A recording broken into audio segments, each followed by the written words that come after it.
Give them courage to rest on the truth that you raise up and put down leaders. Ultimately, we're going to give an account to you. We acknowledge, Lord, that not every Republican candidate is here tonight. And we pray, Father, that you would just help us to learn where they stand, even if they were able or willing to be here tonight, so that we can make an informed decision. And Lord, sometimes it feels like it's hard to find people who have our values, and so we'd like to just sit at home and live our lives and go vote. But it seems like now's the time for us to get up off the couch, as I've done, and others. And I pray that you raise up more leaders who want to stand for integrity and morality. And just give us we know that our future is not in the hands of the government, it's in your hands. But we pray that you would be merciful and gracious to us and give us leaders with integrity and leaders who love people like you do, but are willing to stand for what's right, even when it's unpopular. Lord, I do pray tonight that you would have mercy on Ukraine, the situation there. Lord, I pray that you would give a repentant heart to the leaders that are doing wicked things.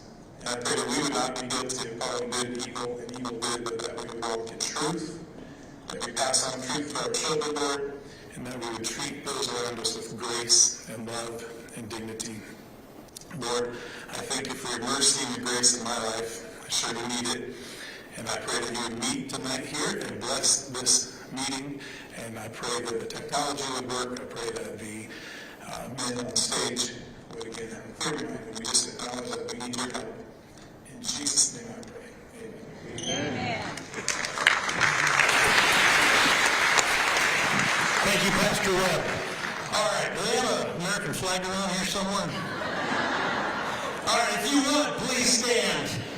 Remove your caps if you have one on, and join me in the Pledge of Allegiance to our flag and our country. I pledge allegiance to the flag of the United States of America and to the republic for which it stands, one nation, under God, indivisible, with liberty and justice for all.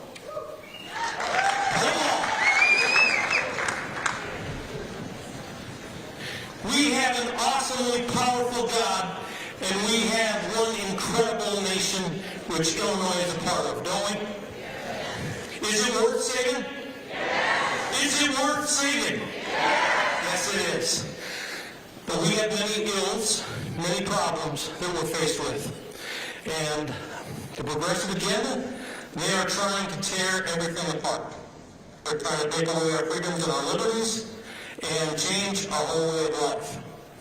So we are past the point of just voting to make change. It's time now for people to get engaged. We need people to step up, roll up their sleeves, and get involved. And it's hard to do.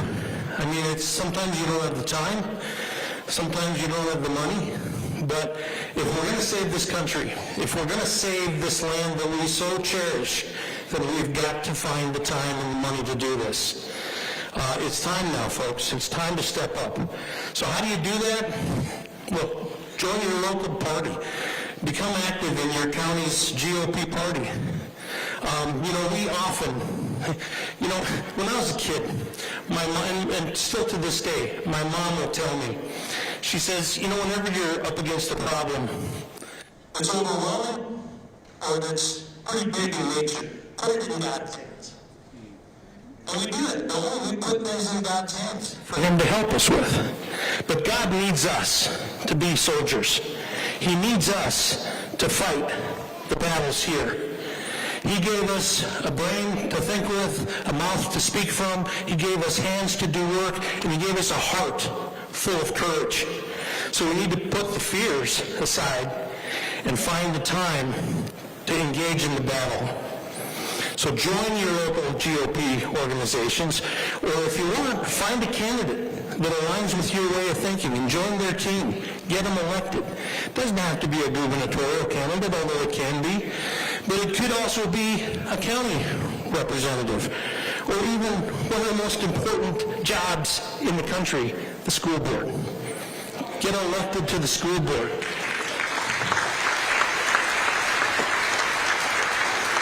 We've got to make changes, and we've got to start doing it now, and people have to step forward. A lot of people look at the county GOP organizations, and they don't give to us anymore. They're, frankly, a little ticked off at the Illinois GOP and what's going on there. And they associate what's going on with the Illinois GOP at the state level with us. And we are in no way, shape, or form associated with the Illinois GOP.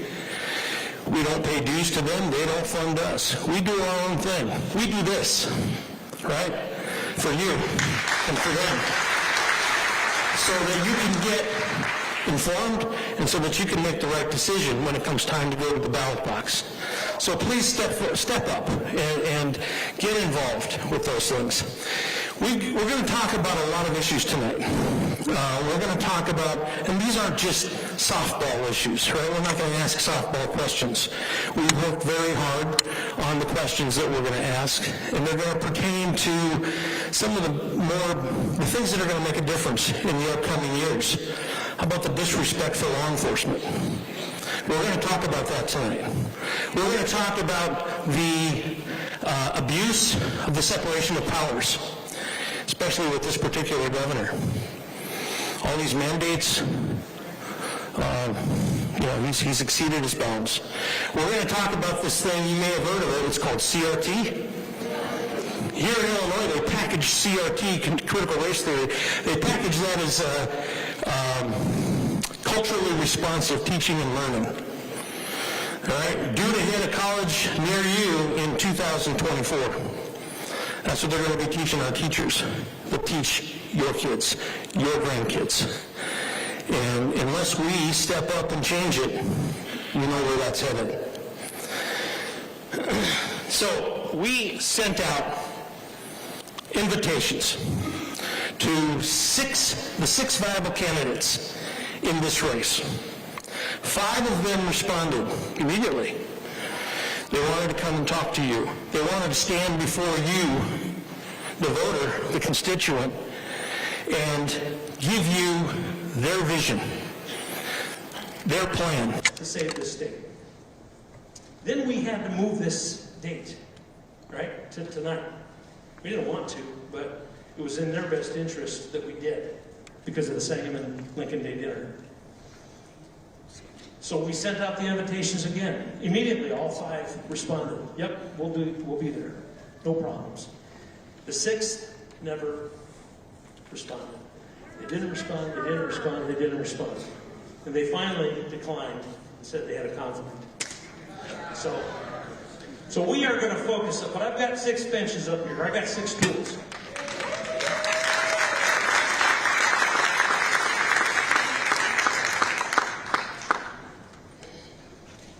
So we're going to focus on the 5 gentlemen that are here.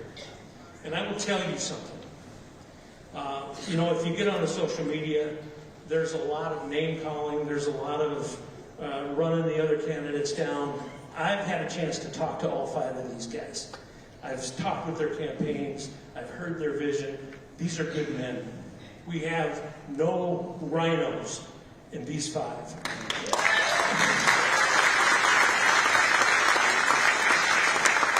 They're strong candidates.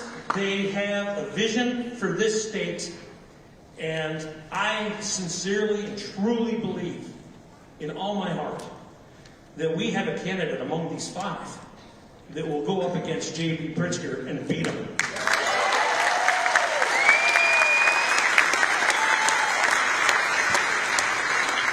So let's focus on what these 5 have to say tonight. Let's build on their ideas, and let's come out of this winners. Okay? Now, I'm going to introduce them to you here in just a minute or two, but I've also got a lot of dignitaries and elected officials here that I want to recognize before I do that. So I'm going to do this very quickly. I know you're not here to listen to me, blah, blah, blah, blah, blah. But I want to point these folks out to you, okay, because they made a trip to travel here and be here. And we're not going to hand clap. Applause takes so much time. But we're going to give them a huzzah. Anybody ever heard huzzah? Yeah, it's an old sailor thing, right, from centuries ago. I'm an old salt myself from the Navy, and it's an exclamation of appreciation. So let's practice one, okay? So if I tell you, hey, Chairman of the Tazewell County Republican Party, Jim Rule. I can do a little louder. All right. You got the idea. Good job. All right, so I'm going to do these in groups so that we can recognize these important people that are here. The National Committee woman representing Illinois, our own, Demetra DeMonte. Representing U.S. House Representative Darren LaHood. Brad Stotler's here. Huzzah! Got a couple state senators. State Senator Neil Anderson, representing the 36th Legislative District, and retired State Senator Laura Kent Donahue. Huzzah! And then I've got some county chairs, my counterparts. County Chair Kurt Glazer from Whiteside, Diane Barghouti Hartwick from Sangamon, Mary Brookhart from McDonough County, Jada Bates from Putnam, Stephen Morris from Peoria, Tim Rustman from Woodford, and Jan Weber from Henry. Huzzah! Pretty loud. That was good. Hey, we've got some county officials here, and a lot of them are helping me tonight. Otherwise, I would be sinking. We've got Link Hobson, who's our Tazewell County Circuit Clerk. We've got Mary Burris, our Tazewell County Treasurer. John Ackerman, our County Clerk. He's running the lights tonight.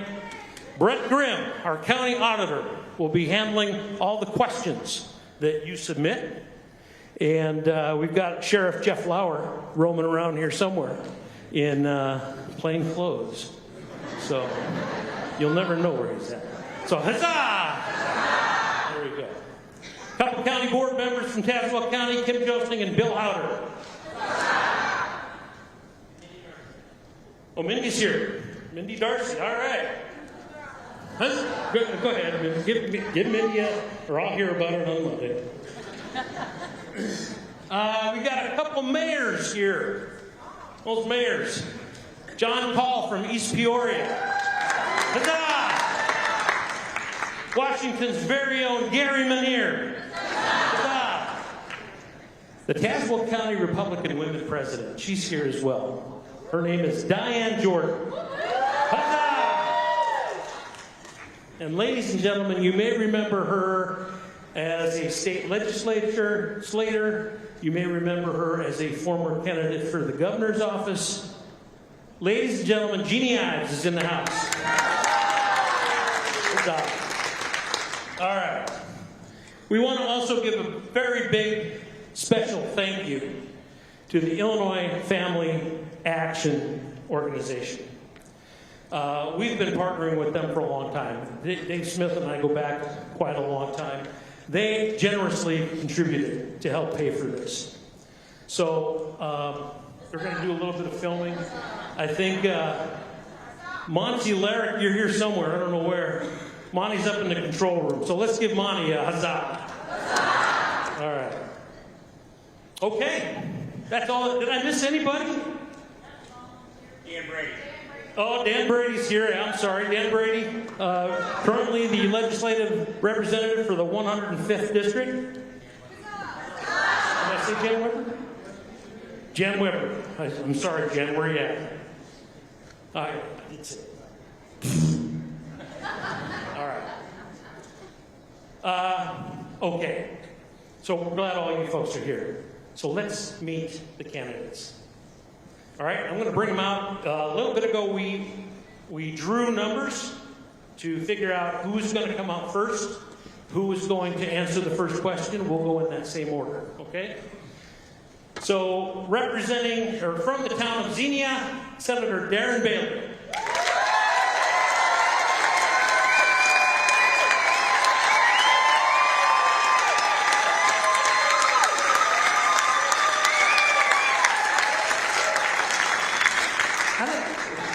I put this together. That's huge. All right. From Petersburg, Illinois, businessman Jesse Sullivan.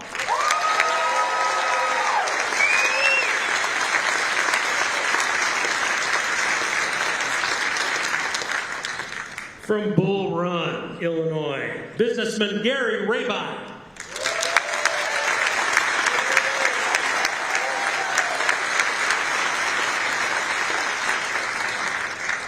From the Chicago area, attorney Max Solomon.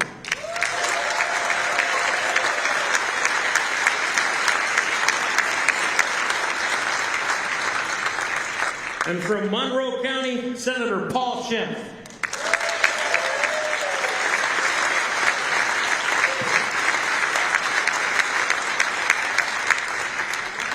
Gentlemen, thank you from the bottom of my heart for being here. We're going to have a great conversation tonight, and we hope Tazewell County makes you proud. So. All right, I'm going to introduce to you, and then I'll get off the stage and shut up. I'm going to introduce to you our moderator for the evening. Our moderator is Dean Keisner. Dean is from Central Illinois, and he has resided in the Tri-County area for over 20 years. He is the vice chair of the Tazewell County Republican Party and is an elected precinct committeeman. He earned a bachelor's degree from the University of Illinois and a master's of divinity from Sangre de Cristo Seminary in Colorado. He is the logistics manager for VirtuSense Technologies in Peoria and a remodeling contractor for his own small business. Now, he previously served as chairman of the Development Advancement Commission and was a member of the Prairie Land Postmasters for several years. Dean has moderated past events in Tazewell County, such as the Tazewell County Board Candidates Forum, the Tazewell County Auditors Candidates Forum, and the 2020 Republican U.S. Senate Candidate Forum, which we hosted right here 2 years ago. He is a skilled communicator who makes people feel at ease. Ladies and gentlemen, your moderator, Dean Keisner.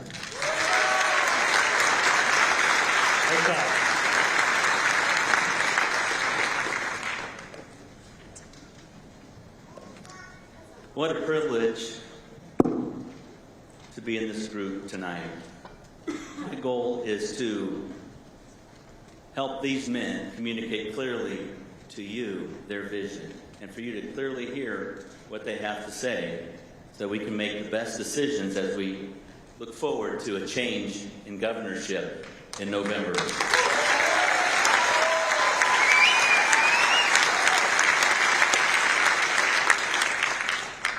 A few housekeeping notes. We want to hear all good things, so when you hear something you like, please feel free to clap or applaud. Huzzahs are out the window now. But keep any negativity to yourself. So maybe you've already gotten some audience cards. We want to take a couple. We'd like to get a couple questions from the audience that we can share with these gentlemen a little later on. So if you have those, try to pass them to the end. Pass them this way if you can. That would be very helpful. Oh, pass either way. We just got to get them out to either Verge or to Brett. And we'll go through those, and they'll bring them up to me, and we'll get those to you. We'll hear those a little later in the program.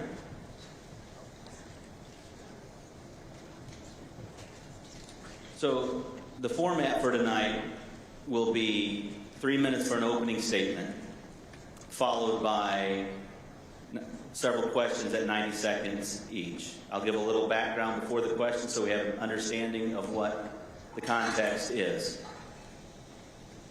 As we do this, John Ackerman down in front is going to turn on the green light when there's 30 seconds left. 15 seconds left, the yellow light will come on. And red, go very fast. At least that's how one of them put it earlier. All right, so it was a random order, and we see how it goes here. Senator Bailey will go first. With his opening statement, we'll work on down, and then as we go through the questions, each guy will rotate through to get a chance to speak first. And when we do the closing statements, we'll go in the reverse order. So Senator Schimpf will be able to go first with the closing. All right, first question for this evening will come after the opening statement. So 3 minutes. Senator Bailey, whenever you're ready. Good evening, friends. I'm Darren Bailey, and I'm running for governor to bring hope to the entire state of Illinois. Bringing safety to our streets, restoring education, and supporting families all across Illinois so they can thrive again. And here's what's the good news for you. I've been doing this for the last 4 years. I'm blessed and honored to be married to the woman of my dreams for 35 years. And when Cindy and I began to realize that the future of Illinois was in jeopardy for our 4 children and our 11 grandchildren, we decided to do something. And we've been doing something ever since. Friends, when COVID hit, I'm the only person that stood up and did something. I sued Governor Pritzker, and we won. I want to thank you so much to the Tazewell County Republicans and Jim Rule for putting this on tonight. Because as Republicans, we've got a lot in common. We don't vote for tax increases, and we certainly don't double our fuel tax. When the establishment kind of gets out of line, we hold them accountable and we push back. We vote for and we support President Trump. And friends, we don't lie. So I sit here and I look at this empty seat tonight, and I think of a mayor of the highest tax city and a sanctuary city in the state of Illinois. And I think of someone who sits and prefers to stay in his basement rather than have to come and face me. So I encourage you, as I've always done, get educated, do your homework, understand what's going on. Because, friends, we have a great state here in Illinois. We have an amazing state, and we must merge. I am so blessed to have an amazing lieutenant governor candidate from the city of Chicago who grew up on the west side and who knows the struggles and the problems with Chicago and who's not afraid to jump in and say what needs to be said and do what needs to be done so that we can merge, make Chicago great again, and make Illinois great again. I want to remind you that when the mask mandates hit, I was the only person that stood up and escorted out of the General Assembly. I've been standing up and pushing back and trying to educate parents from day one to take back your schools. When we allow government to get out of control, we lose our freedoms. We have a God-given gift here with the greatest nation on the face of this earth. And I look forward to serving you as governor. God bless.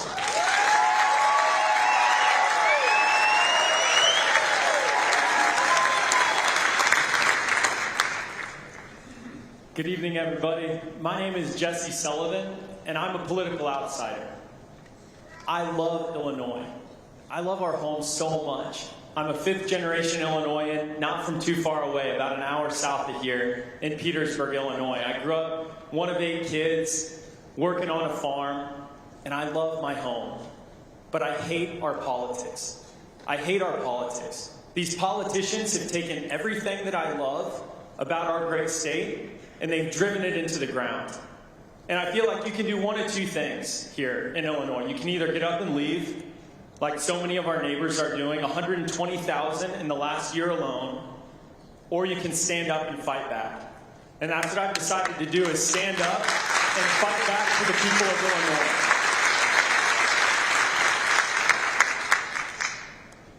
I learned here in Central Illinois 3 core values: faith, family, and service. My Christian faith drives my entire life. It's really, I feel like if we have to do one thing to save our great state of Illinois, it's this: we need to deepen our relationship with God. As individuals, as a community, as a state. Family. I've got my lovely wife out here, mother of our 5 young kids and 2 foster children, and parents and brothers and sisters. And I love Central Illinois and raising my kids the way I was raised, running around in the cornfields down here. But, you know, the last piece for me is our faith calls us to serve. And that sent me to go over to Afghanistan as a civilian intelligence analyst to actually work on setting up local police forces over in Afghanistan. And what I learned there was about protect and serve. And right back here at home, we have these corrupt war zones where we have a lack of political leadership that has stood up on behalf of our police to actually make the streets safe. I want to make this state safe again for families, for all of you, to actually feel like we live in a safe environment. I am a fiscal, social, constitutional conservative.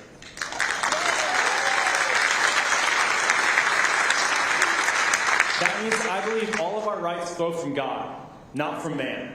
And when man steps in to encroach on those rights, then we push back. We fight back. We are pro-First Amendment against this woke cancel culture. We are pro-Second Amendment. Actually, void the FOI, get rid of these unnecessary hoops that they're making up. Legal gun owners jump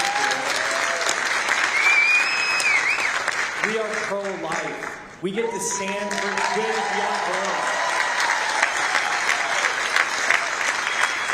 And we are pro-small business. Enough with these ridiculously high taxes. We need to create the jobs of the future right here in Illinois. So I'm a political outsider. I have had enough of these corrupt insiders driving our state into the ground. And if you feel fed up like I do, please listen. Take a listen to us. See what you think of an outsider who just wants to represent Illinois families again, to stand up for these conservative values. Because we all need to fight back to save our home. And I really want to join together with my fellow patriots, all of you, to save this great state that we love so much. Thank you.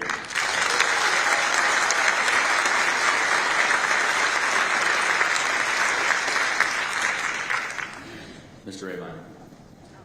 Thank you. Thank you, everybody, for being here. It's a great night tonight. I'm going to tell you what. I'm Gary Rabine. For 36 years, I've been building a family here in Illinois.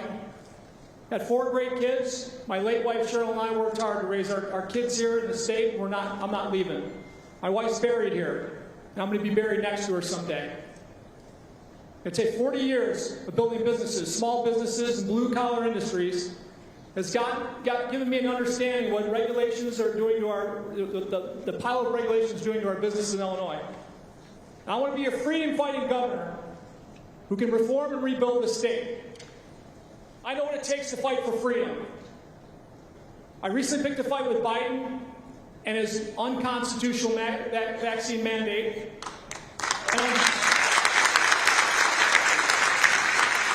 And we fought that mandate all the way to the Supreme Court, and on January 14th, we won.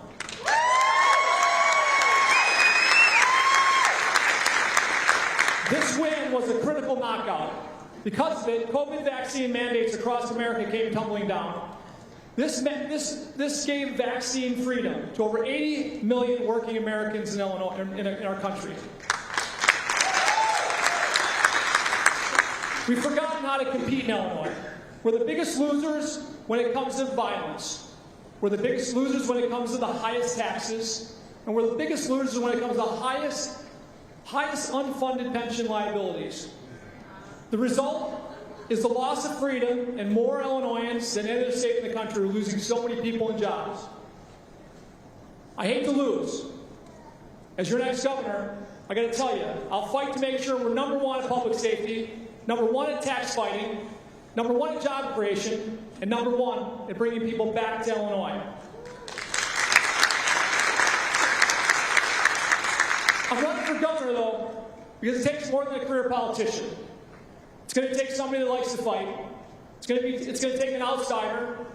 And it's going to take a common sense leader who can't be bought. Throughout my life, I've often visualized accomplishing things other people thought were impossible. I call these things moonshots. As your governor, I'll succeed in pursuing a moonshot, and we'll turn this state around. As your governor, I'm going to fight to lower property taxes to be competitive again. And with that, the result will send our property values soaring. As your governor, I'm going to take the cuffs off our police and put them back on the criminals where they belong. As your governor, I'll end Illinois' sanctuary state status. I'll stand up to Joe Biden's lawless open borders policies, just like I stood up to his unconstitutional vaccine mandate. On day 1, as your governor, we're going to end the vaccine and mask mandate. We're going to stop the indoctrination of our children in the far left agenda. And we're going to defend women and stop men from competing in women's sports.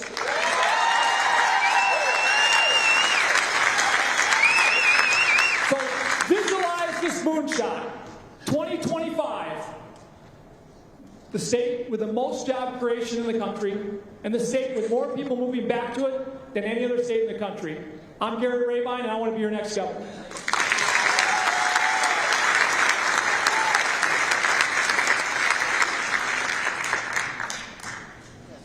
Good evening, ladies and gentlemen. My name is Max Solomon, and I identify as a Christian, conservative, Republican.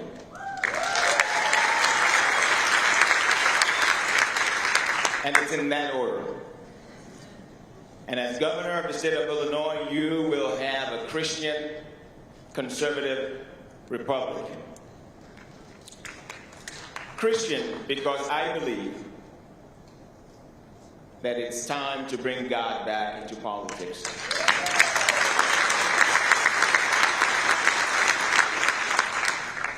I'm a conservative because I will fight for those values and culture and beliefs that is under attack, that is under erosion. I will fight very hard for that. I'm a conservative through and through, social, cultural, fiscal. I believe that God created life, and life starts when God says so.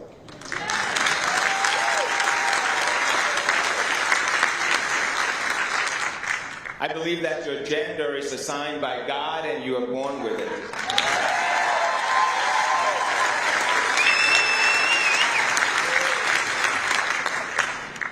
I don't think boys should go into girls' bathroom, and I don't think girls should go into boys' bathroom. And I'm a Republican because it is the Republican Party's platform that supports the first two things that I am. Ladies and gentlemen, I moved into the United States about 30 years ago with $40. $40 with a hope, with a dream. Because the United States is the best country in the world.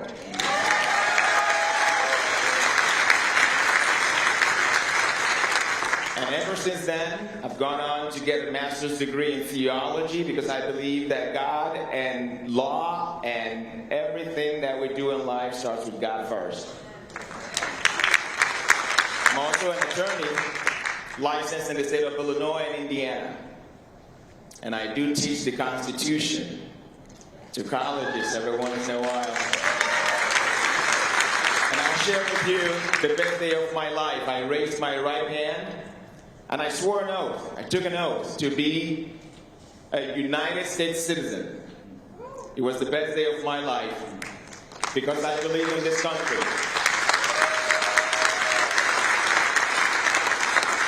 The candidate that understands that Illinois does not have an income problem. It has a spending problem. And the candidate that believes that the spending problem is anchored in our pension crisis. I believe that if we fix pension, then we wouldn't have to deal with the Democrats raising taxes all the time. And that's why I came up with constitutional pension reform. I call it CPR for Illinois. God bless you. Join me tonight as we engage in this conversation. Thank you.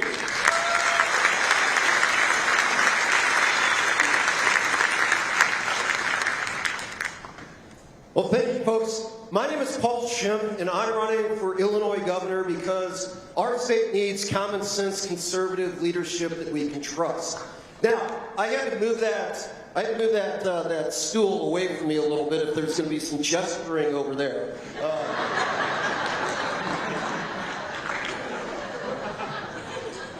Folks, I am not a career politician.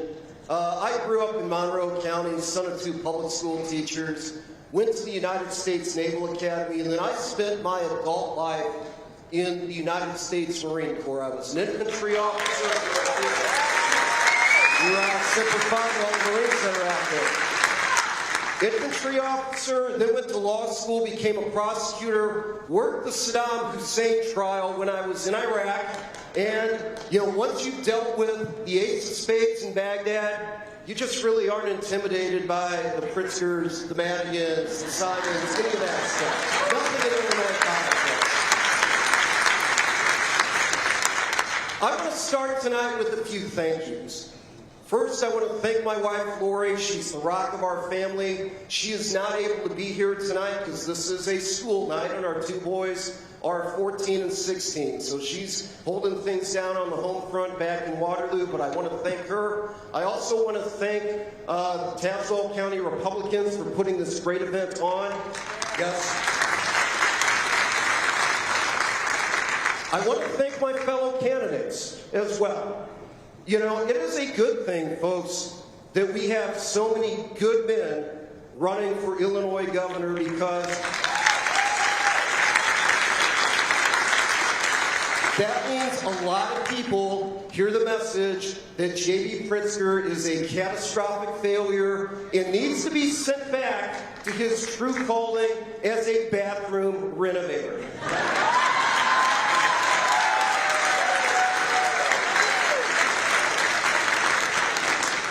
And lastly, I want to thank you all for coming out and taking the time to listen to us tonight.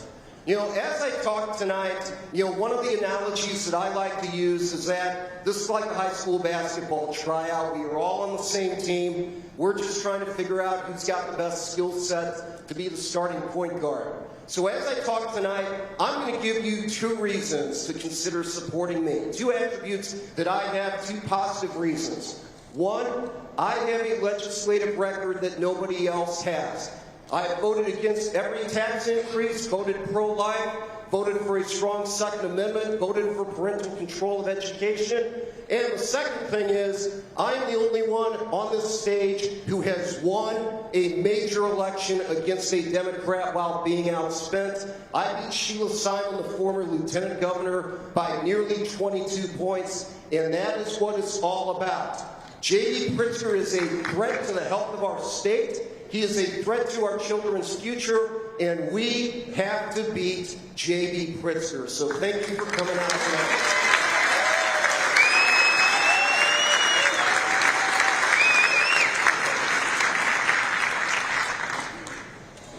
Thank you, gentlemen. We'll start off talking about law enforcement. So this will, Mr. Sullivan, you'll go first here once I lay this out. The 2021 Safety Act changed all aspects of criminal justice. On top of unfunded mandates, on January 1st, 2023, the Act implements no bail. Drug use is escalating. Legalized marijuana has opened the floodgates for meth and heroin, often laced with fentanyl, coming in from Mexico. And nearly 36 county sheriffs in Illinois have resigned or retired since this bill became law.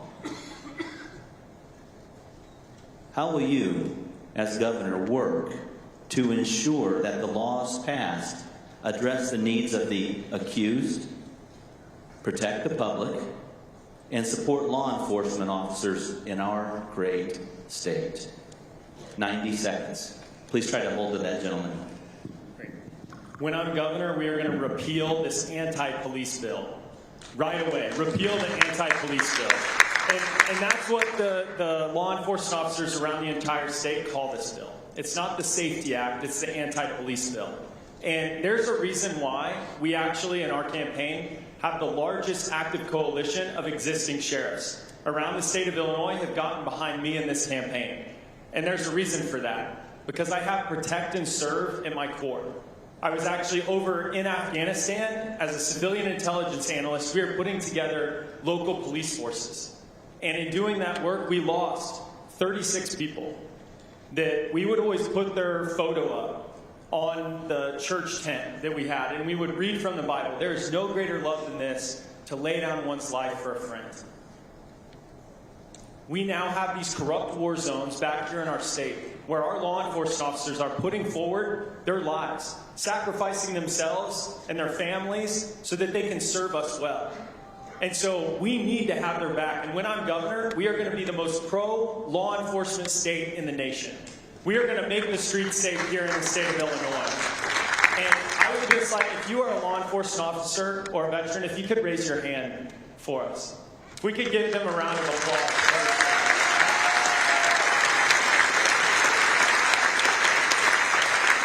And here in the crowd, Tazewell County Sheriff, we've got John Sandage here, McLean County Sheriff, both that have worked to serve with us, endorse our campaign, make our streets safe. Thank you so much for the service that you do for our state.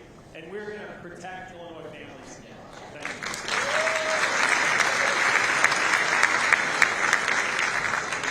Thank you. Thanks again to the police in the house. Appreciate you guys. We saw a lot of you guys coming in. I'm going to tell you, I won't sleep at night until we have exceptional public safety in the state of Illinois. And that doesn't happen until we repeal 3653 and we eliminate the sanctuary state law that we have in Illinois. We look at the city of Chicago, 5 times more murders in the city of Chicago than the city of New York. And New York is no safe haven. 5 times more murders. It's sickening. It's evil. And we got to be able to also recall a Kim Foxx or any crazy communist.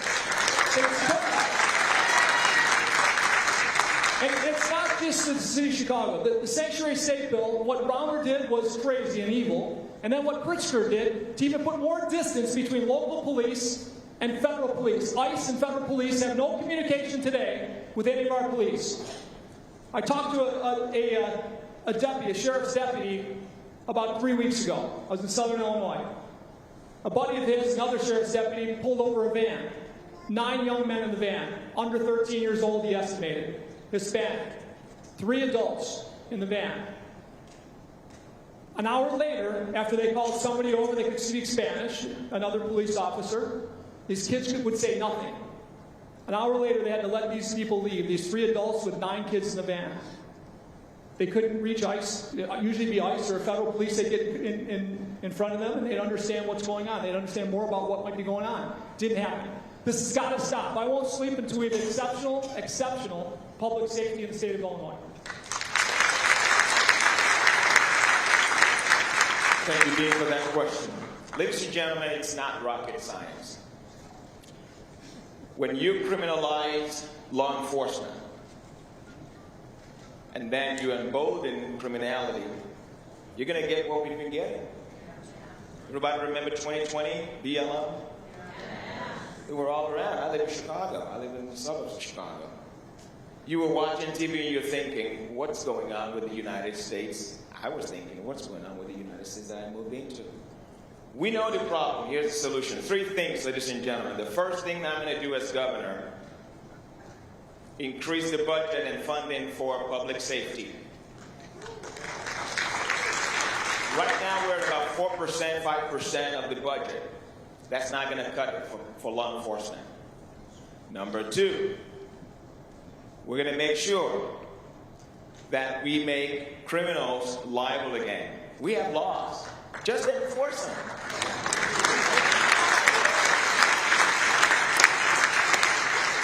Number 3, this is political, and this is one of my frustrations, especially with the Republican Party. We've given up. We've given up. We've given up on Cook County. We've given up on a lot of these seats. There are 59 senators, 118 state reps. We need to compete every seat. We need to compete. I'm tired of going into ballot box or ballot booths to vote, and there's no candidate for the Republican Party. We're going to change that. I'm going to be the governor that's going to support all 118 state reps and 59 senators. There's got to be a Republican Party candidate in every one of them.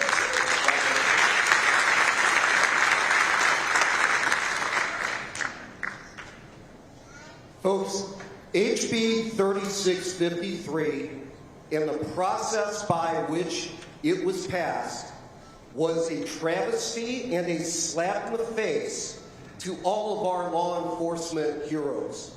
That bill was passed at 4 a.m. in the morning during a lame duck session. I stayed up all night so that I could be there and vote no. You know, if you don't show up to vote as a senator, it counts as it's the practical effect of a no vote. But I stayed up and I went there because it was important to cast a no vote and say that that act was absolutely not right. Part of our Youth Start for Illinois program that my running mate Carolyn Schofield and I are running on is the idea that we need to increase legal protections for our law enforcement and for our first responders. The way we do that, we have hate crimes laws in Illinois. Well, you know what? If you go after a cop, that should be considered a hate crime.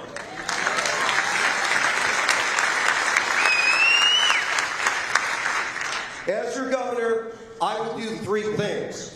One, I will stand with the police. I will be a presence with them on the street so that they know they have a governor that unequivocally supports them. I will veto any legislation that defunds them or does not give them the training and equipment they need. And I will hold myself accountable. If I haven't lowered violence, I will not run for re-election. That's my promise to you.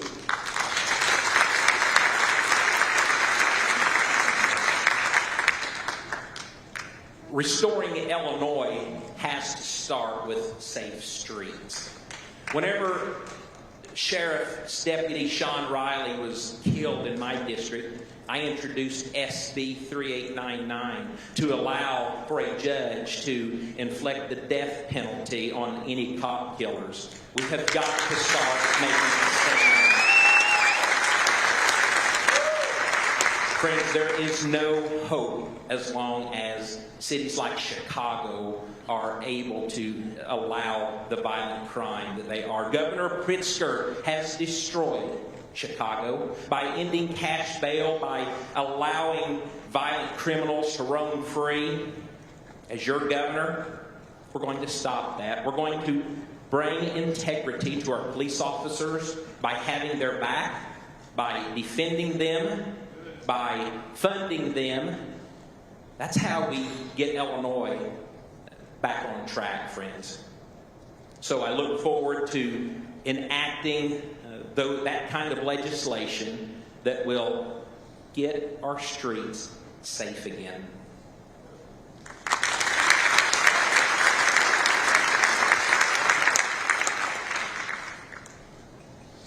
All right.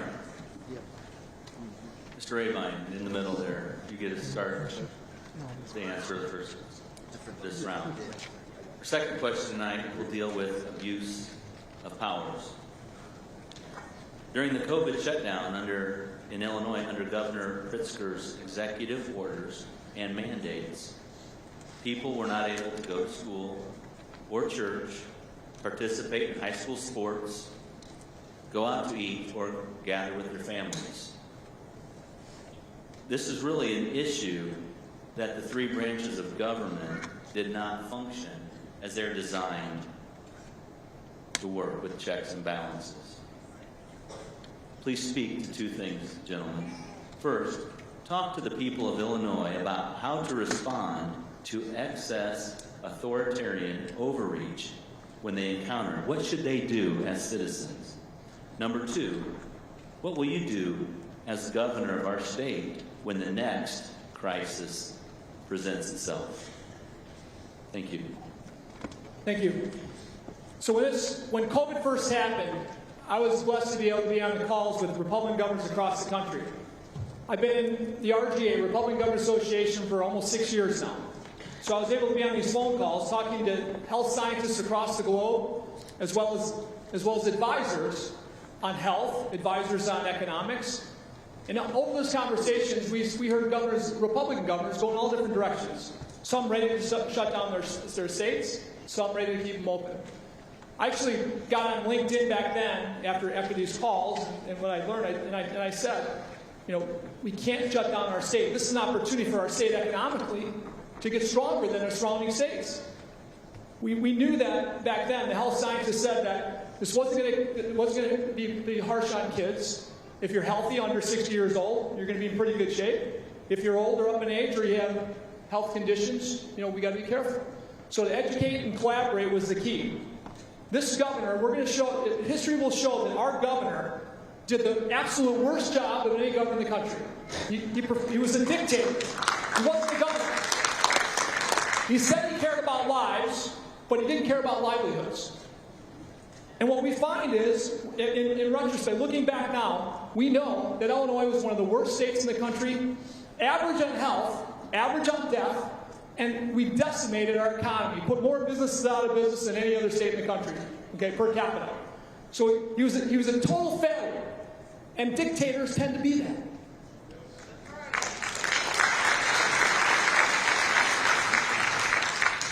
Dean, that was a very important question. Could you please repeat? Yes, I will. Just the two. Yeah. So talk to us as citizens. How would you advise us to respond to authoritarian excess? And number two, what will you do, Max, when the next crisis arises? Good. Ladies and gentlemen, to that first question, I appeal to you, elect a Republican Attorney General.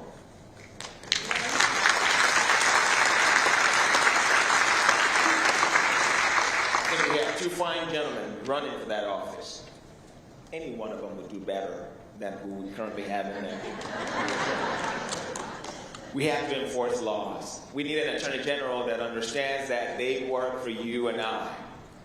We need an Attorney General that's going to be independent and regardless of who's governor, will be able to fight for us. That's what we need. The second question, what would I not do? What would I do? Here's what I would not do. I'll start with that. When the pandemic started, I'm an ordained minister. A Christian ordained minister, and you can imagine the horror that I felt when one of the first institutions or places that the governor shut down was the church. In the face of a crisis, I learned to go to God.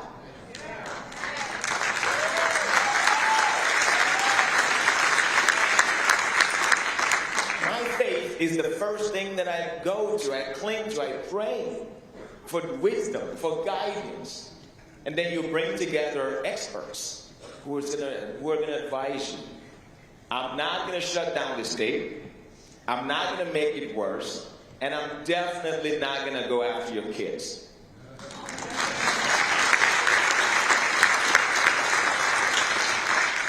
Thank you.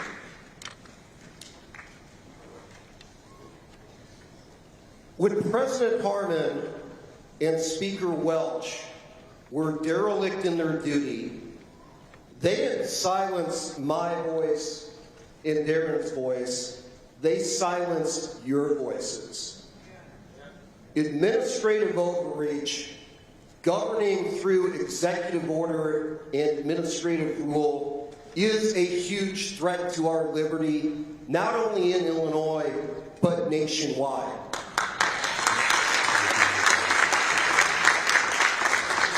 That's why one of the 6 pillars of our New Start for Illinois policy agenda is making a fundamental change to the Illinois Administrative Procedures Act, saying that emergency administrative regulations or administrative regulations that raise fees or penalties do not become effective unless there are 7 affirmative yes votes from JCAR. That will make it much harder for J.B. Pritzker to rule by executive order.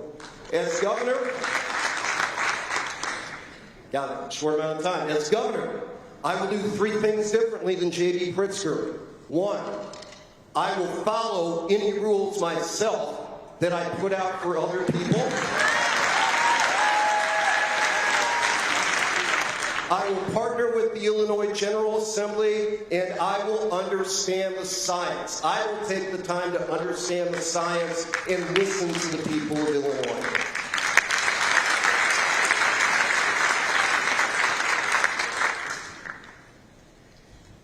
Thank God we live in a constitutional republic where every so often we have free elections and we can change these tyrannical leaders out of office. And that is exactly what is going to happen in November.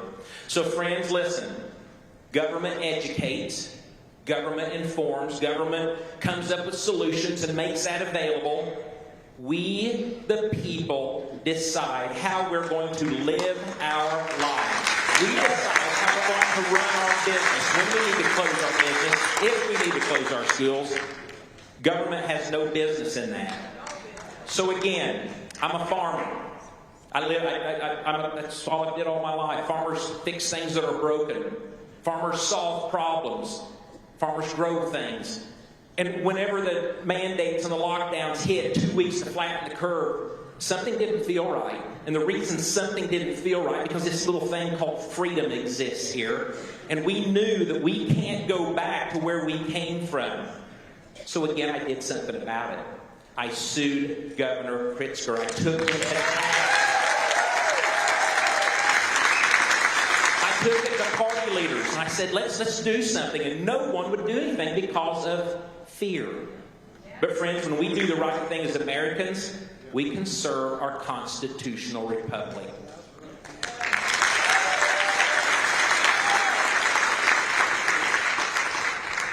Thomas Jefferson said, "A government big enough to do everything for you is a government big enough to take everything from you." This is what we see with the Democratic Party and J.B. Pritzker during this crisis. Big government control. This is why I don't like politicians. You know, most of them are followers. They're like this. Let's see what everyone else is doing. Let's follow right behind. That's what J.B. Pritzker did with Joe Biden. He was just following right behind Fauci, Joe Biden. You know who didn't? Ron DeSantis. I asked myself, what allowed Ron DeSantis to lead when no one else would?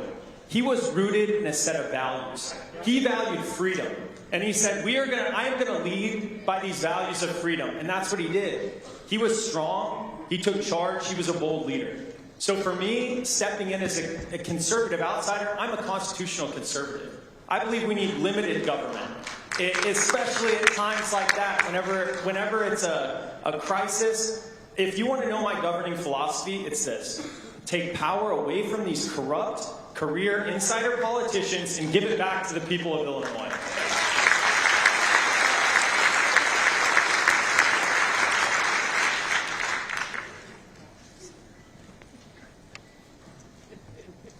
Thank you very much.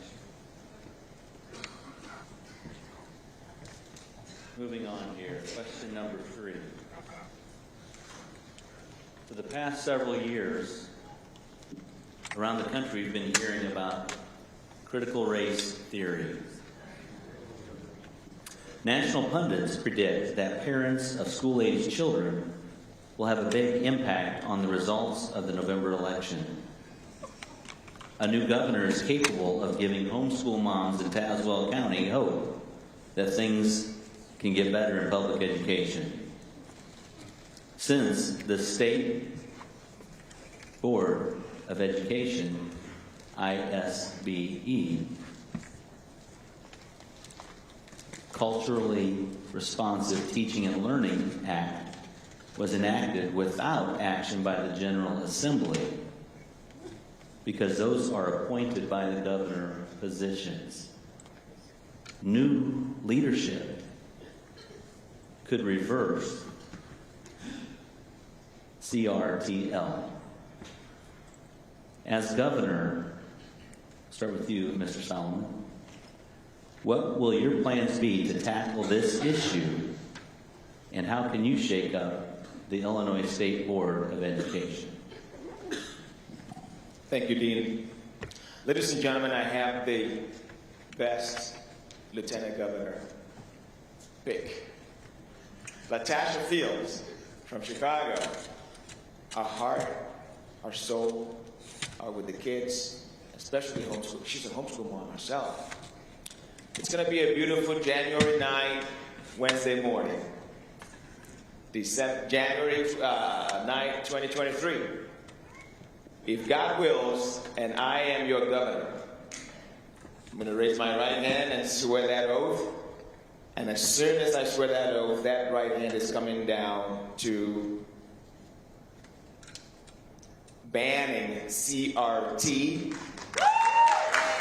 And not only CRT, ladies and gentlemen, evil used to hide away in subliminal messages. Not anymore, and they're coming after our kids. Not only CRT, sex education. The whole curriculum's got to go. And on day 1, hour 1, minute 1, we are going to ban it in the state of Illinois. We're going to give you back the power to educate your own kids. We believe in school choice. We believe in freedom of education made by the parents, not by the government. And I'm definitely not interested in teaching your kids sex education. That's you. God bless you.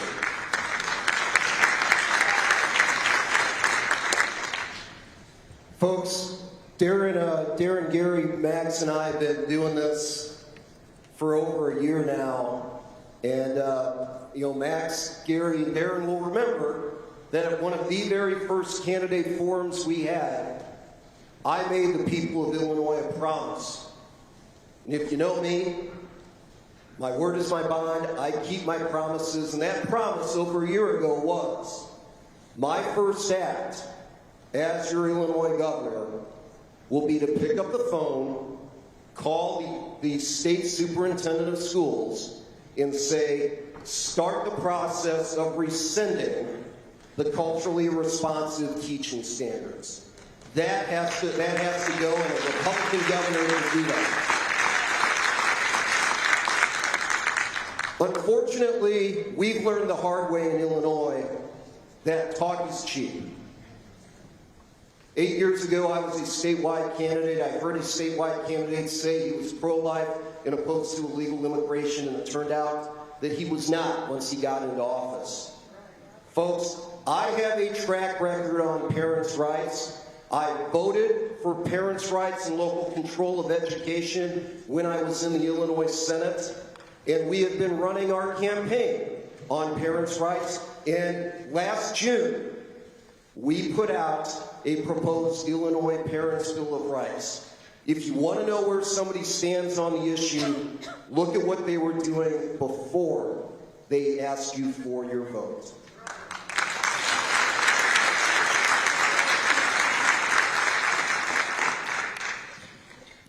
Well, Paul, with all due respect, my first call is going to be to the state superintendent, Dr. Ayala, and I'm going to tell her, you're fired.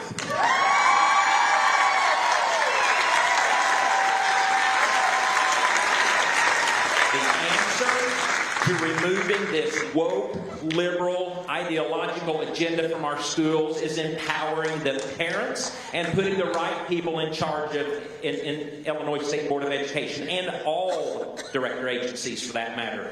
Friends, I've served on the North Place School Board for 17 years. I know the role of the school board, and I'm going to tell you something, our school boards have failed us. So in a year from now, we need people running for those positions. Cindy and I started Full Armor Christian Academy right now. 360 plus students, preschool through high school in Christian education. We've got to save public education because not everyone has the opportunity to be homeschooled. So we do that by accountability. We do that by offering the voucher system, the choice system. The money should follow the student, and the student should go to where they're getting the best education. That will happen. CRT was written in the rules. It will be written out of the rules, and we will go to war against this egregious SB 818 sex education bill that was supported by Illinois Education Association and Planned Parenthood.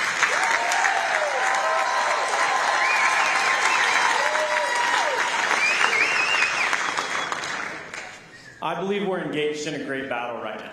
It's a political battle. It's also a spiritual battle.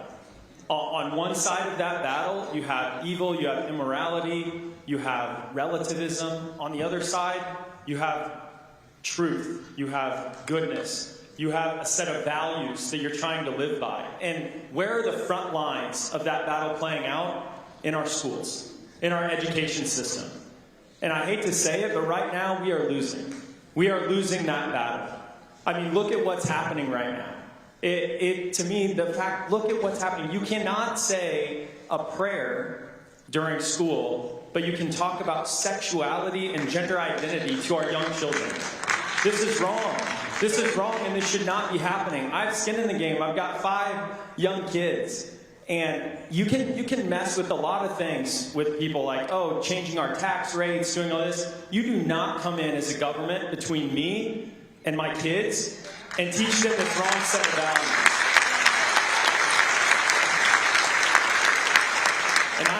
to stand up and fight back against this. And so day one, that means we are cleaning house on the Illinois State Board of Education. And how I'm a free market capitalist. I think the way that you get good results and outcomes is competition.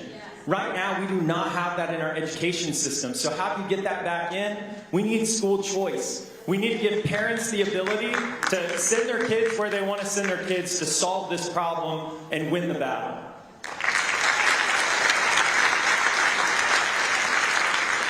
So, of course, the Illinois School Board, the superintendent of schools must be fired. I actually didn't just join this fight against indoctrination. 9 years ago, Charlie Kirk, I met at an event I had. He was 18 years old. Charlie Kirk came to me and said, I need some help. I want to fight indoctrination in college campuses across America. My wife listened to Charlie's story for a couple hours that night. We got behind him 100% with our dollars and with our time and with our friends. We raised over $1.5 million within the first 6 months of knowing Charlie.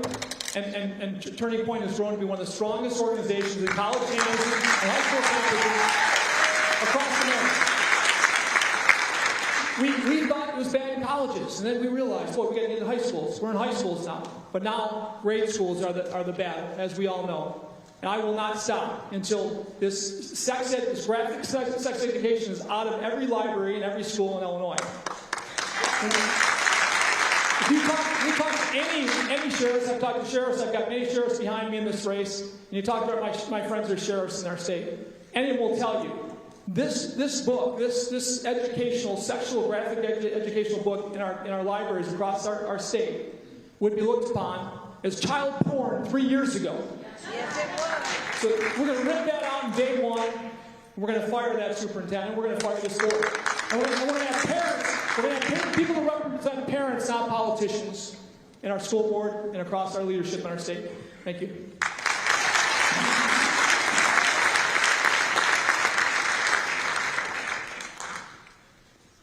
John, let's shift things just a little bit here. We're going to go to 60-second rounds because you guys are doing a great job. We want to hear more of you, but the night's getting a little late, okay?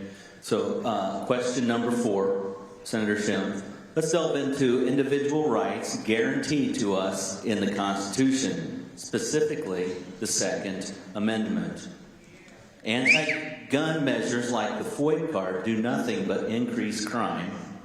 Anti-gun laws like the Illinois Firearm Dealer License Certificate exacerbate illegal gun trade by shutting down legal firearms dealers. And the new ghost gun law will make more than 1 million people felons overnight. These are just a few examples of the many laws that create programs costing Illinois taxpayers tens of millions of dollars. And until these laws are reversed, the Second Amendment doesn't exist in Illinois. When elected governor, what action will you take, and what can you do to hinder or reverse any of these laws? Thank you. And I think I saw Senator Neil Anderson out in the crowd. If I'm seeing things, I'm sorry, but Neil Anderson had a bill to eliminate the FOID card, and I was proud to co-sponsor that while I was a state senator. As a state senator, nobody had a stronger record in support of the Second Amendment than me. So you don't have to take my word up here on the stage tonight. You can actually go back and look how I voted, and you will know that there is nobody more committed to protecting the Second Amendment. The other thing that I can do as governor, though, is I have the experience having been on JCAR, the Joint Committee for Administrative Rules. I know how the Illinois Administrative Procedures Act works. We can rewrite the gun dealer licensing regulations to bring them back in line with what the law that was actually passed, and I will veto any legislation that further infringes on our Second Amendment rights.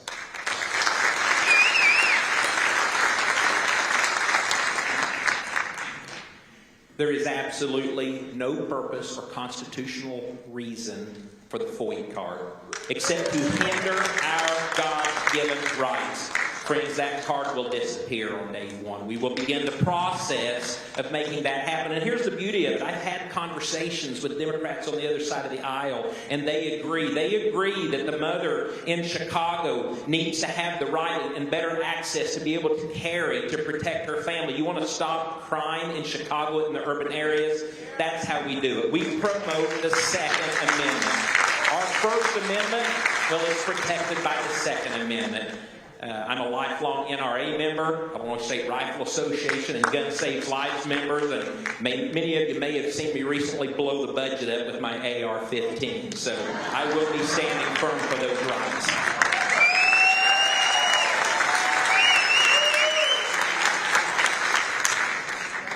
Democrats always seem to have two solutions: throw money at it or blame guns. Those are the two solutions. I am a fiscal, social, constitutional conservative. The Second Amendment is there, is our right. And I grew up hunting with my grandpa. I now have an M9 Beretta that I carry, same weapon I carried over in Afghanistan, same model, to protect my family. And this is a right that we hold. And we have seen that this right, whenever they try to infringe upon it, look, how much safer are we in Chicago to have the strictest gun laws in the nation? There is no connection between those two things. So absolutely void the void. I'm so appreciative. I want to call out Neil Anderson too here. He's been leading those efforts and endorsed me in this campaign because of my strong views around protecting our Second Amendment rights, and that's what you'll get when I'm governor.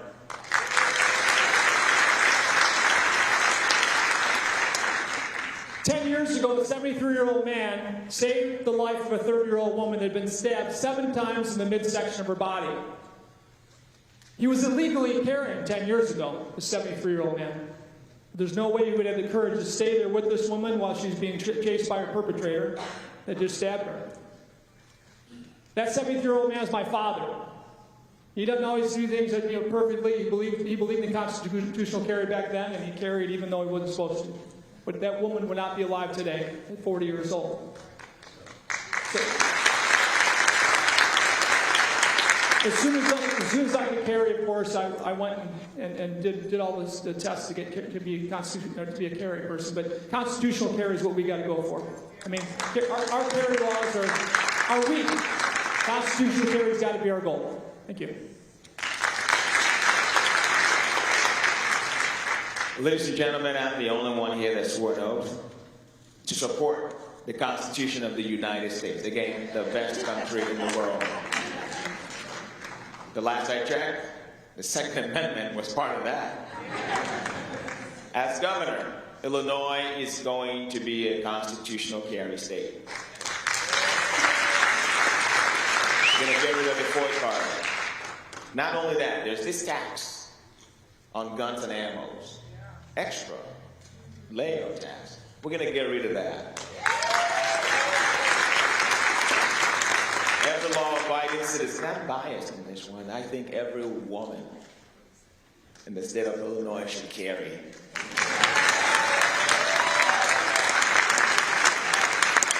I truly believe that. But everyone who's law-abiding should be able to carry if they want to. No barriers.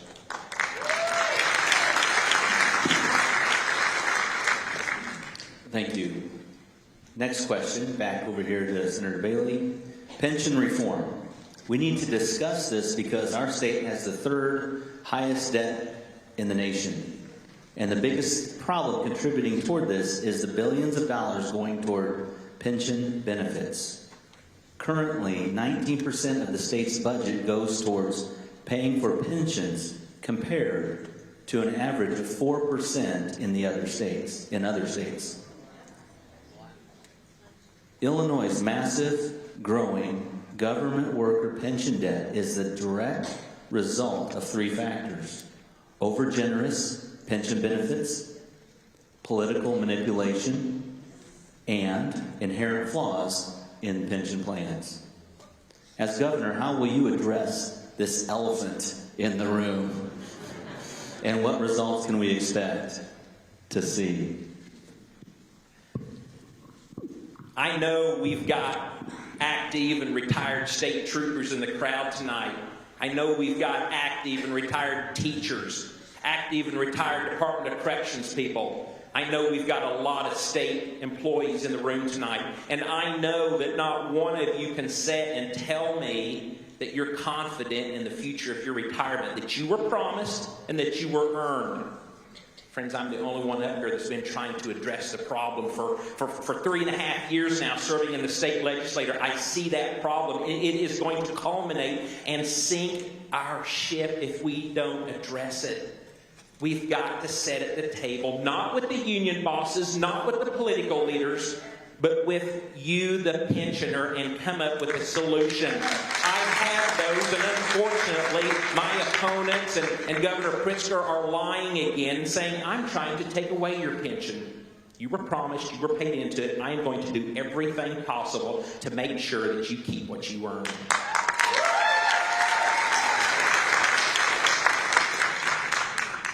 So my dad's out here in the crowd. He's a retired public school teacher, and we're next door neighbors. And so I was sitting with him on the back porch and looking out over our corn and soybean fields, and I said, hey, Dad, I'm going to run for governor. And after he tried to talk me out of it, the next thing he said was, hey, if you take away my pension, I'm not going to vote for you. And I said, you shouldn't. You taught me better than that. Your word is your bond. We made a promise. Whenever we made this deal, we have to be good on that promise. But you know what? If we want to actually be fiscally sound to make good on it, we need to reform the system. For anyone who is not yet in the system, we need to change it around. You know, we need to switch over to a 401k style system. And we need to look moving forward for any future benefits earned that we also make a switch. But this is 27% of our budget. We're spending more on this than our children's education.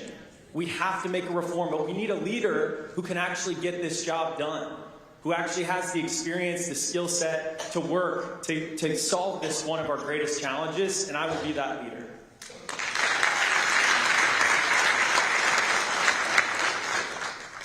I'm the only candidate in this race that's negotiated thousands of contracts, many with unions.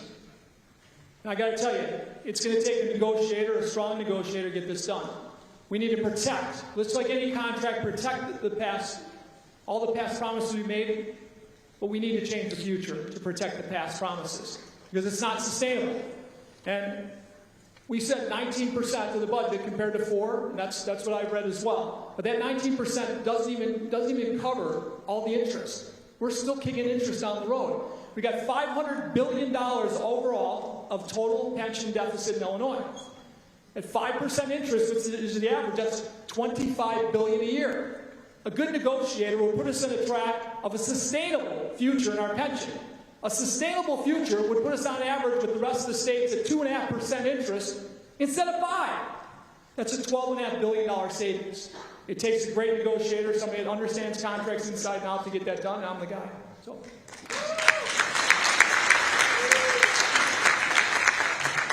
Ladies and gentlemen, say this with me, if you may. CPR for Illinois. There's nothing else you take with you tonight. Please take home CPR for Illinois. And if somebody asks you what it means, constitutional pension reform. That's where the problem is. And I'll tell you more. Article 13, Section 5 of our Illinois Constitution needs to be reformed. That's why I'm running. Actually, that's why I got in the race. Over the years, Democrats increase your taxes, and Republicans come and promise to cut your taxes. None of them tells you exactly the problem why taxes are being raised and why it would be unreasonable to cut taxes. Because we've got this big debt to pay. That's why I'm running this gentleman. Remember this name, Max Solomon, CPR for Illinois.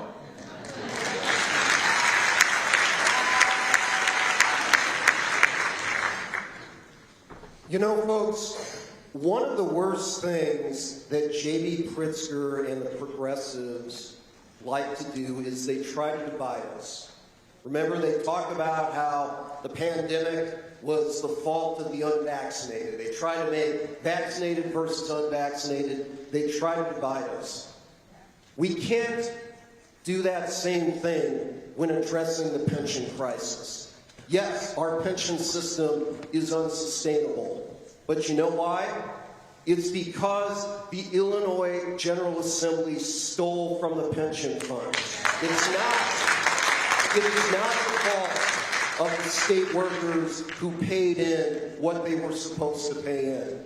Look, a pension is a promise. We have to be looking at solutions. I wrote legislation to offer buyouts. As a state senator, I'd be willing to look at re-amortization, but a pension is a promise, and the state of Illinois needs to keep its promise. There are no easy solutions. It is going to take leadership and hard choices to address this.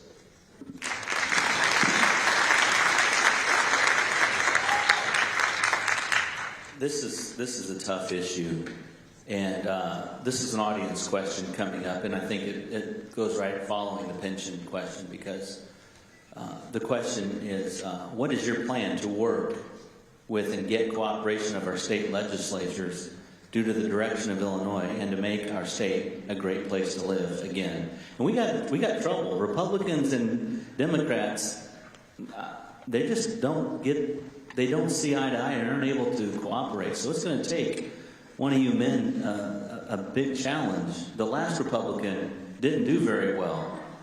And we need one of you guys to do that. So please address that. I think we're on you, Mr. Sullivan.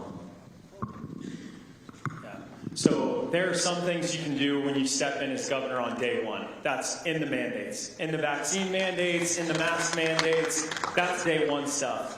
Change out the Prisoner Review Board, change out the Illinois State Board of Education. The next thing you can do after that is run agencies well. You don't need new legislation to be able to run these agencies. It's almost criminal. You look at the foster care system right now. My wife and I are foster parents. 20,000 of our most vulnerable kids. This is the background and work I have, is helping run businesses, create new businesses. You gotta run towards accountability. The next one is legislation. It's not to have a 44-point plan like Bronner. It's to focus around the few key issues that matter most to us, and to work so hard to get those things accomplished. And so that's what I'm going to do. But we need a bold leader, not someone who's going to sell us out on our most important values, the way that was done before. I will never betray us on the most important values, like pro-life and others. But we have to work hard on the other side to fix our fiscal challenges in this state.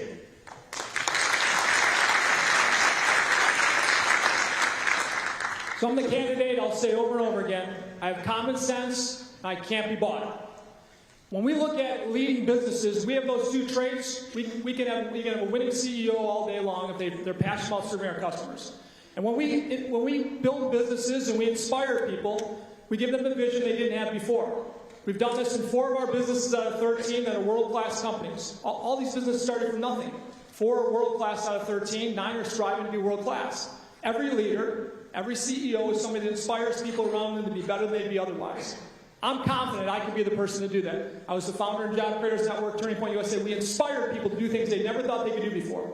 I believe I'm the person that can inspire Democrats and Republicans alike to look at their faces on a board, every legislator, and say, who do we want to be 5 years, 4 years from now, right? We could be losers or we could be winners. If we just all look at ourselves and say, how do we do the right thing when it comes to pension reform? How do we do the right thing when it comes to cultural reform? I believe that most of these people want to do the right thing. It takes somebody to inspire them to do that, and I'm confident I can do it.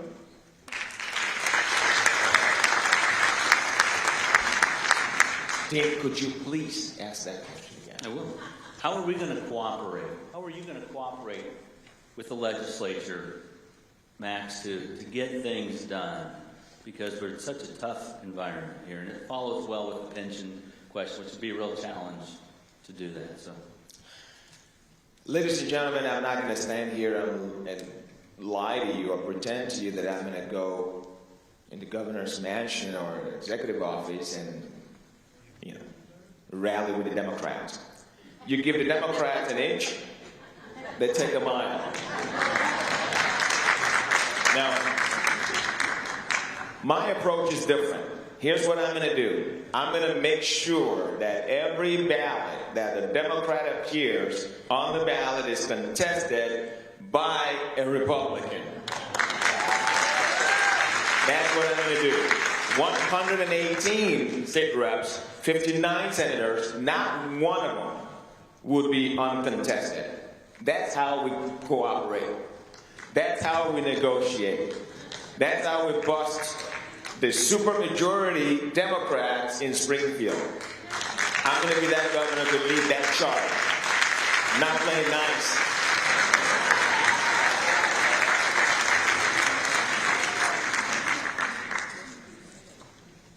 During my 24 years on active duty in the United States military, I learned that hope is not a plan. During my 4 years as a state senator, I realized that anger is not a solution to anything. Outrage is never going to unify our state. What we have to do, if we want to make changes, is we have to talk about what can bring us together. Our campaign is running on parents' rights, support for law enforcement so that we can have safe communities and families, and restoring trust in government. Those are not Republican values. Those are American values. And when we push legislation on those issues, we can unite our state together. And that's how we will make progress and turn this state around.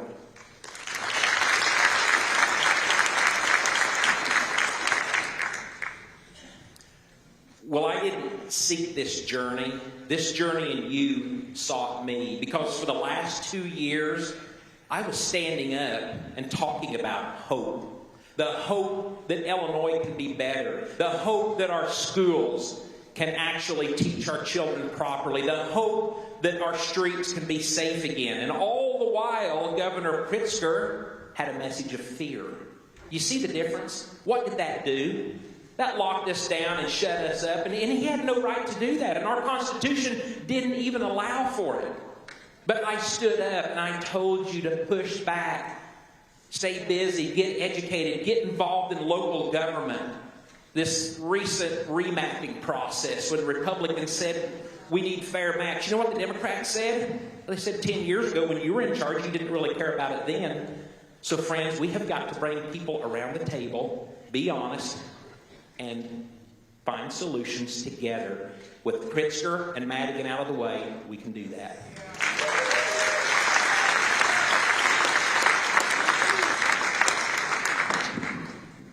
We're running out of time. I want to do a speed round here. So you're going to do a yellow and a red. We got 30 seconds. I've seen some of these guys, they can talk real fast. I'm not going to name names. Okay, maybe. So, we have 2 more questions. We're going to do a 30-second here, then we'll be a minute, then we'll do closing. So I want to know, this is another audience question. And who are we on now? Mr. Rabine. Okay. How would you bring more business and jobs to Illinois? 30 seconds.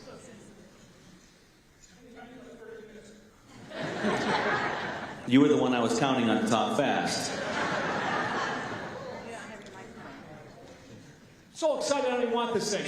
Okay, tell you, I was the founder of Job Creators Network, from six of us to now 300,000 nationally. We understand what it takes to build jobs and businesses like nobody else. Been doing it for 40 years. But we need to lower the regulatory environment so businesses want to be here. We need to lower the tax environment so businesses aren't overtaxed. It's simple. If we abuse our spouse goes away. If we abuse our taxpayers and our businesses, they go away. And that's what's happening every day in Illinois. I understand regulation like nobody else on the stage. I guarantee that. We need to reduce regulation. I want to peel off 5 regulations for every new one.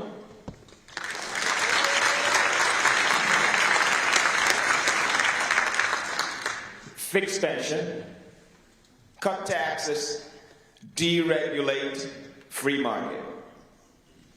That's how you compete. That's how businesses are going to come back to the state of Illinois.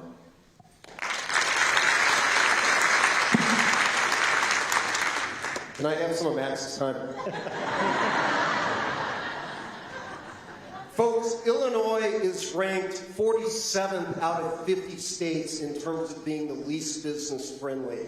We are not business friendly because we have a predatory government and we have administrative agencies that are choking the life out of our small business. If we want to end predatory government, let's end predatory practices. No tax on tax, make it difficult to promulgate the administrative rules, and also let's reform property taxes. If we have fundamental change to property taxes, people will want to stay.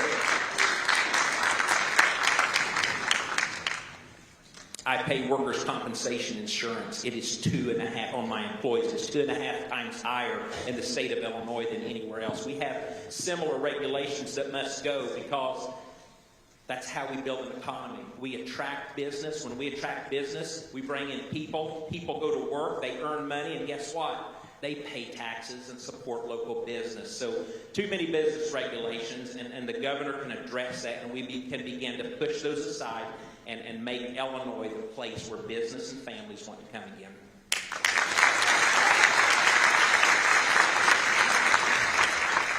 I'm a free market capitalist, and the work I've been doing is taking on socialism down in Cuba and other socialist countries. We in Illinois are in a great competition with other states, and we are losing big time. Everyone's fleeing. We need to look more like Texas and Florida, not New York and California. I am the only candidate that has signed the Taxpayer Protection Pledge, saying, I will veto any new tax that comes across my desk when I'm governor.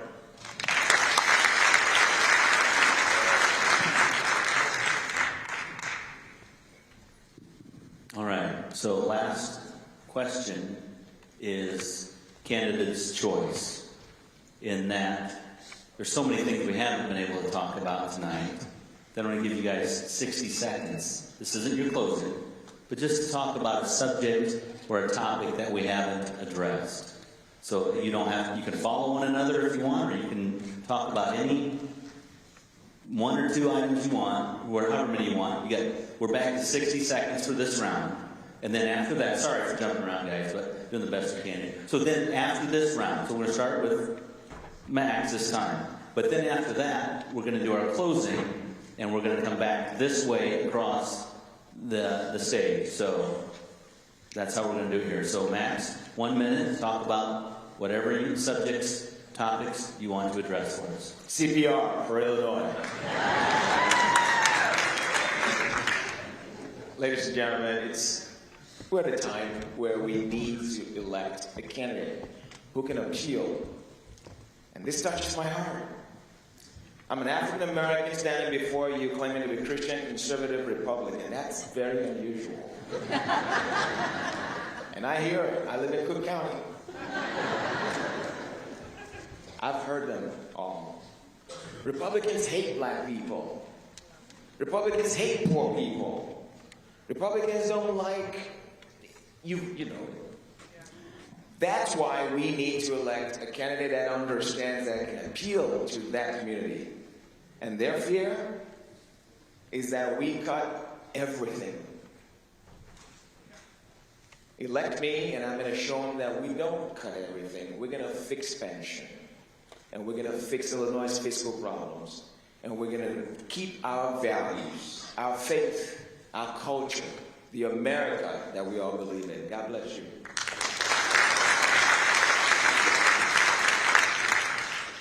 I'm going to be aggressive and try to get two things in here.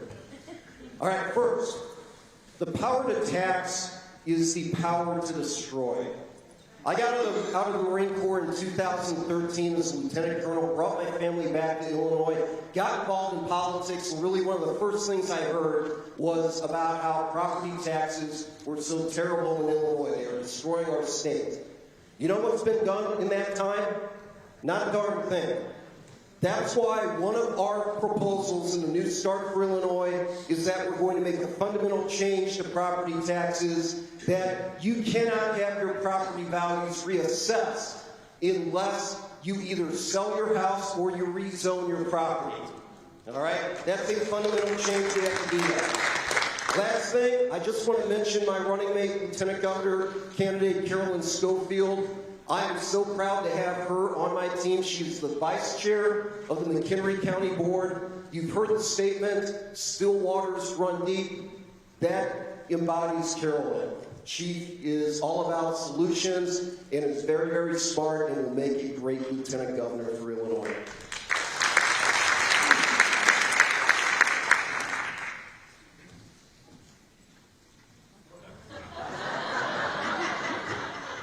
I want to talk about this empty seat. In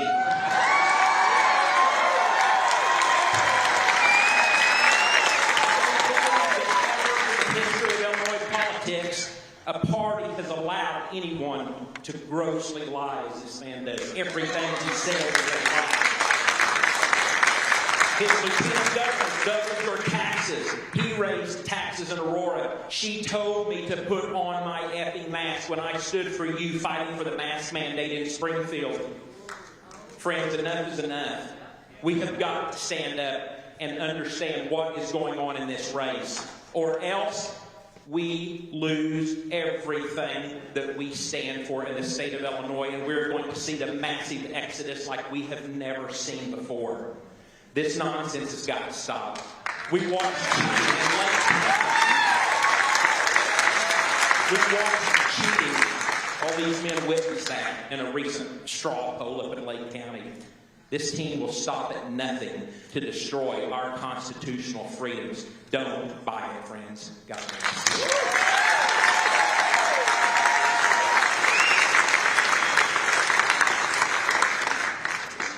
As I've jumped into this race and I've gone around the state, not a single time have I heard a single person say, what we need to fix Illinois is another professional politician.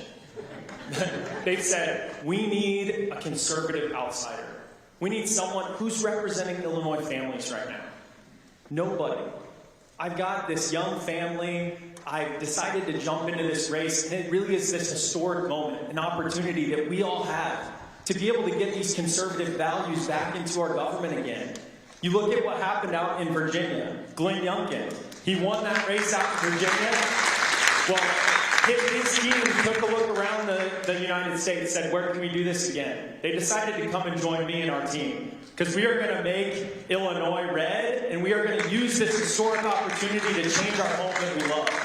And so I've jumped into this race, and what we really need is a next generation conservative that can not only turn out the base, but that we can win all these disaffected Democrats, that they can come into our party and we can welcome them in. I'm the one who can bridge that gap between the conservatives and welcoming new people into our party. Thanks. So we have Jesse, the junior outsider, and we have me, the senior outsider. 40 years in business, and I understand business. But I got to tell you, there's two things going on right now in our state that nobody's talking about. It's called tax theft in two different buckets. One bucket is real estate taxes that are causing tax theft in property values in commercial and residential property. And the value differentiation from what it should be today compared to the average state in the country, we look at commercial and residential, about over $2 trillion of reduced value that we have compared to an average state. There's another bigger bucket, a huge bucket of theft, and it's taxes and regulation on small business in Illinois. Any private equities group, any private equities group that buys small companies, and I know many of them, okay, will tell you, an Illinois business, small or large, is worth much less than if it's somewhere else in the country. If it's in Florida, Tennessee, Texas, it's worth half in Illinois. If it's Indiana, Iowa, it might be worth 60%, okay, in Illinois. This is tax theft of a magnitude unbelievable. We think it's $3.5 to $5 trillion total. That could be 2 times our GDP of Illinois, our annual GDP. We're going to stop it, right? We're going to stop the tax stuff like nobody else can. The senior outsider is going to be able to do that, okay?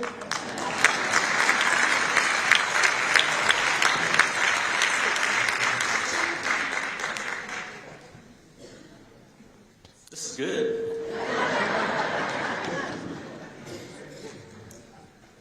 Only one can lead, though. So tell us why in your closing comments you should lead us. 2 minutes. Folks, J.B. Pritzker was born on third base and thinks he hit a triple. He also triumphed over a dispirited and divided Republican Party in 2018 and thinks he has a mandate. Well, folks, if we keep up the energy, the intensity that is in this room, J.B. Pritzker is not going to know what hit him come November.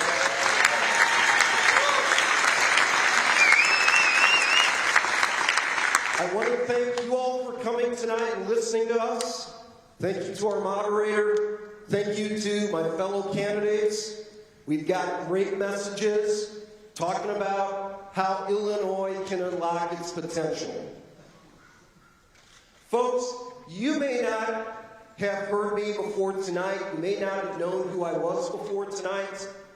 But believe it or not, you've been trusting me for over 30 years. You trusted me when I was a student at the United States Naval Academy to get a good education and make sure that your tax dollars were not being wasted. You trusted me when I was an infantry officer to make sure that the young Marines and sailors under my command were kept safe.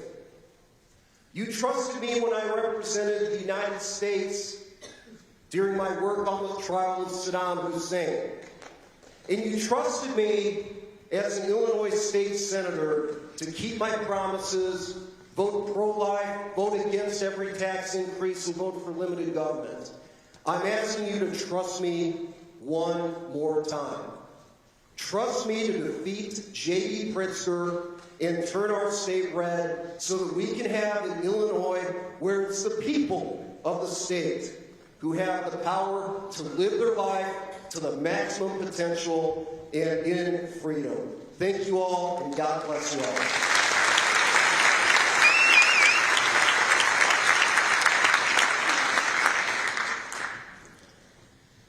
Ladies and gentlemen, I'm just humble and grateful. Lost my mom when I was 14, my dad at 17. 6 siblings. Hopeless. Dictatorship. Moved to the United States with only $40 and hope for a better future. You want to know what happened to that $40? I lost it. I didn't. I am the living example. I am the example that CRT is garbage. I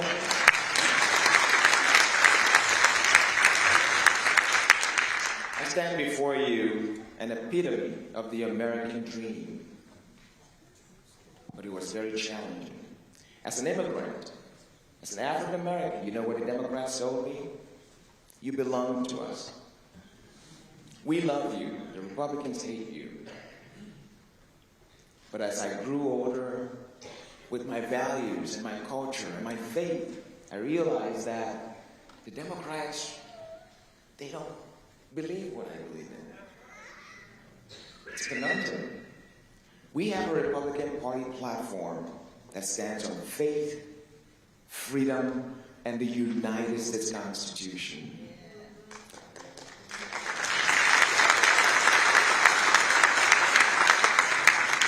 Send me to send a message to those communities. Send me to send a message of hope, of inclusion. Let them know that the Democrats have been lying to them forever. And finally, I am the only candidate who understands what needs to be fixed in Illinois. 30%, actually, of our budget goes towards pension. We need to fix that. CPR for Illinois.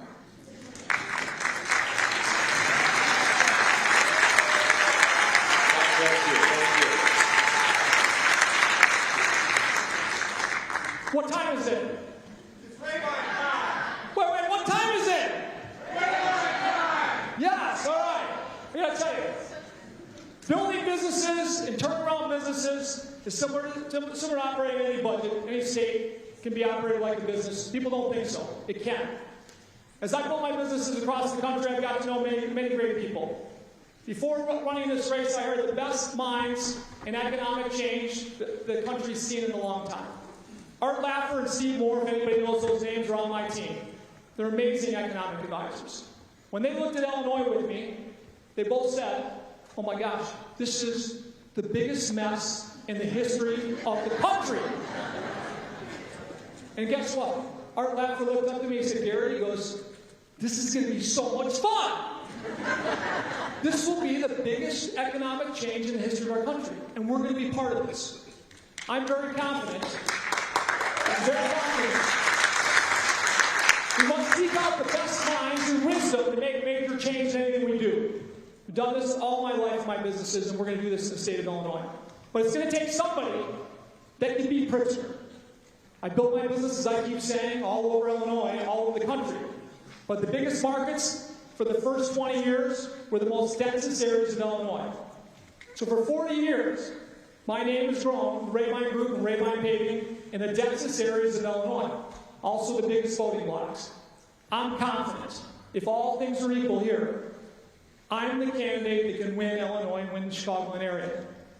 Vote for me. What time is it? Thank you, I appreciate it.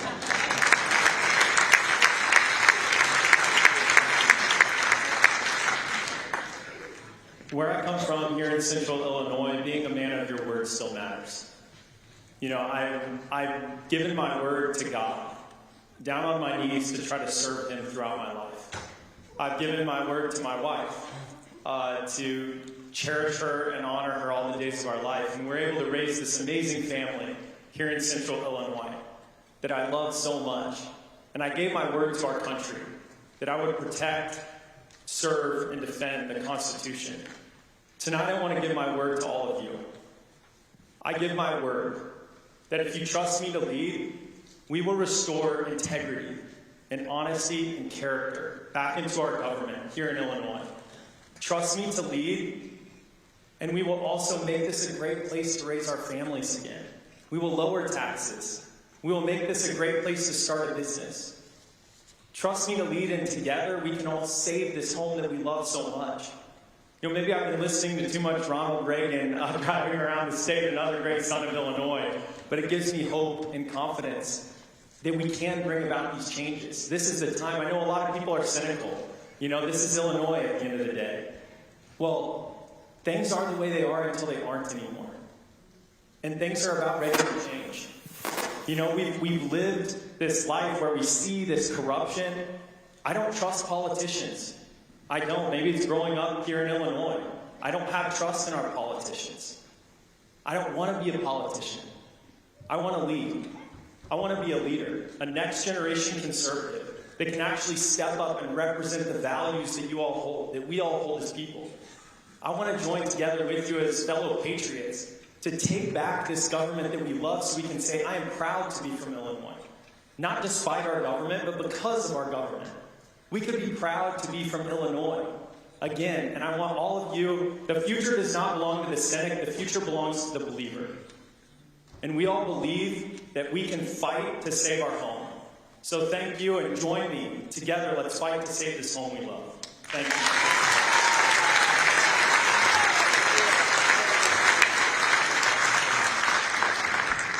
So despite everyone's cares, concerns, problems, worries, burdens, what is it that we all have in common? Isn't it the pursuit of life, liberty, and the pursuit of happiness? And isn't that what is being threatened right now? Don't we desire to raise our families in this amazing state? And isn't that being threatened right now?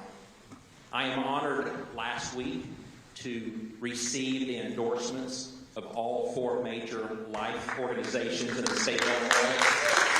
Illinois Action, Illinois Right to Life Action, Illinois Federation for Life Action, and the Lake County Right to Life group have all given me their endorsement because they know I will not waver on morality. You know why this gentleman over here that's not here has spent 80% of his $12.5 million attacking just me? Because I'm winning, and he knows it. Polls are showing him every day. and he's not gaining any ground. So that's why things continue to get dirtier.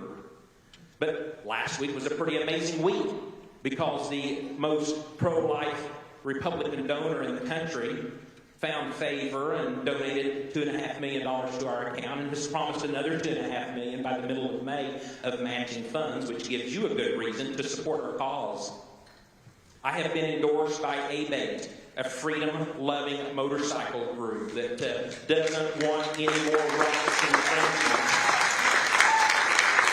And finally, as I think this whole journey started, I've been endorsed with one of Illinois' greatest freedom fighters, Jeannie Ives. Thank you so much. I will not budge. I will not waver. We will win. We will bring unity to the Republican Party, and we will ensure that Democrats and Republicans once again work together and make Illinois the great state that it should be. God bless you, and thank you so much.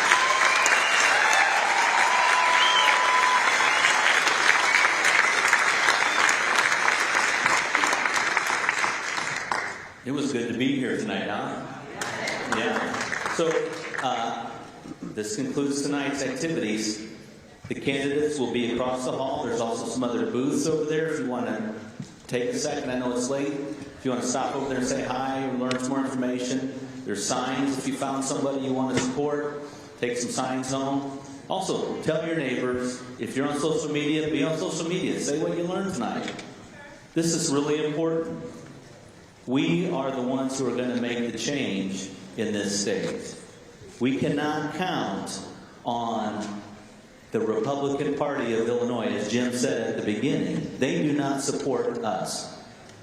We are proud to be Republicans, but we don't endorse and support everything that they stand for.